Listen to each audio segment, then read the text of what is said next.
The new glitch using the Nessie Shark can earn you infinite coins and gems very quickly without any hacks.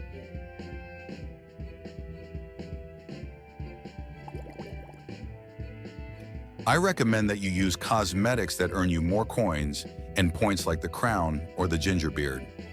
Also, I recommend using the Robo Baby Shark, the missile launcher, and the fork to farm the crab faster.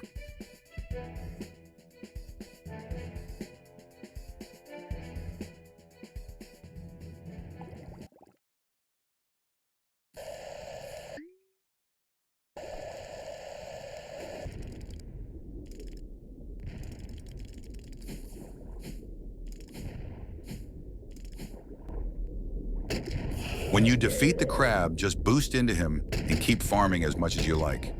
Enjoy!